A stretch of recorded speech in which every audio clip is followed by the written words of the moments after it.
How to enable dark mode in Line. In this video, I will show you how to enable dark mode in the Line app, a great way to reduce eye strain, save battery and give your app a modern look.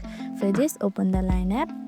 As you won't find the settings on your app, so you need to change your device settings in order to change it to dark mode. So go to settings on your device.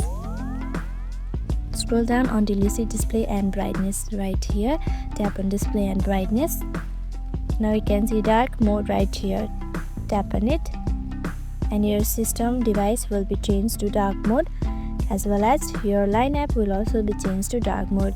If you want to change it to light mode, you can simply go to your device settings and change into light mode like this. For now, let me keep it to dark mode. As you can see, your Line app has been changed to the dark mode. And that's it. That's how you enable dark mode in the Line app. If you found this video helpful, don't forget to hit the like button and subscribe for more tips and tutorials. Thank you for watching.